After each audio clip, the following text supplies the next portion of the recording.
Alright, let's do a couple other convenient Oki setups. So one thing that I think is valuable is, say, in the corner, have her do that. So, the reason why I like this setup,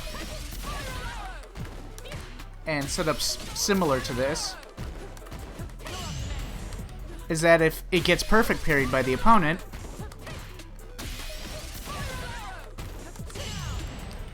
they're not quite in range to back throw. So I like these meaty setups where you can do something just outside of back throw range. For Cammy, that is heavy drill into whiff crouch medium punch, then stand medium punch. And if you get a hit, you're extra meaty, you're +7.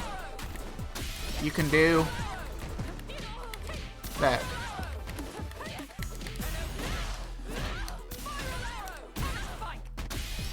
You also have, let's say, any of your things that end in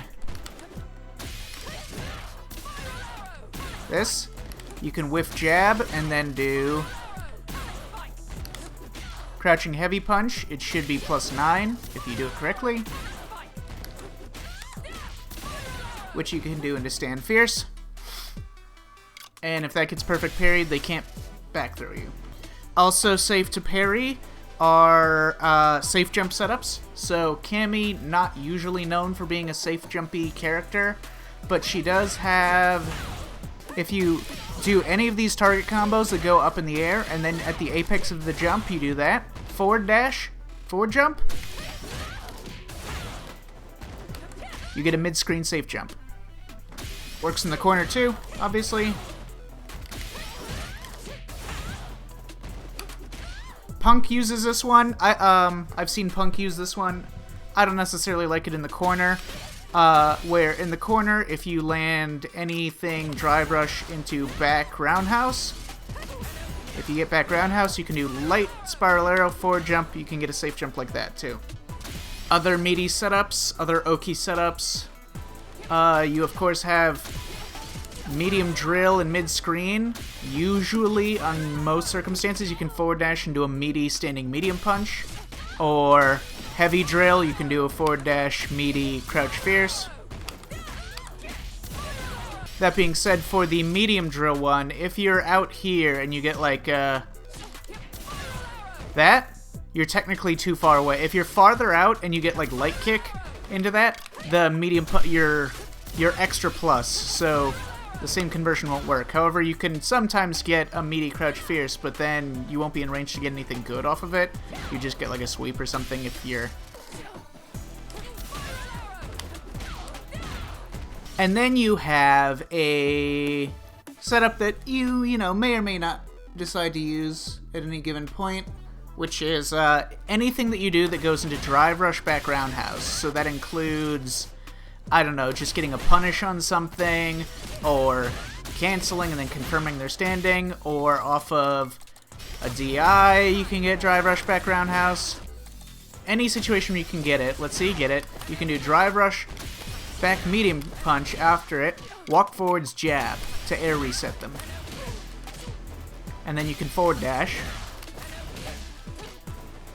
And depending on your spacing and timing, you can side switch, much like the old Ibuki Street Fighter V mix-up. So you can get a left-right from that. Usually, if you're going into it off of like stuff like that, it is exorbitantly expensive to do 4 bars into this, and it's kind of difficult to do it precisely. But it does exist, so...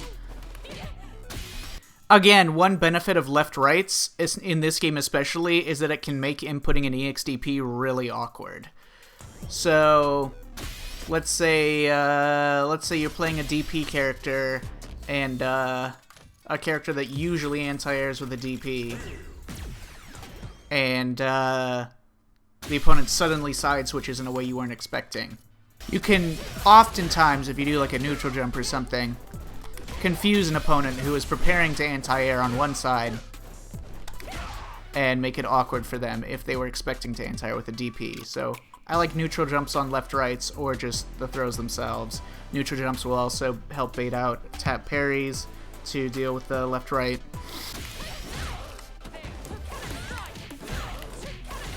I forgot to include that in my hooligan video. That should be, the slide should be like +2 off of this, and then that should be +3. Depending, if you do it slightly early enough, it should be like +3 or +2 there. I'm gonna do it slightly earlier than that.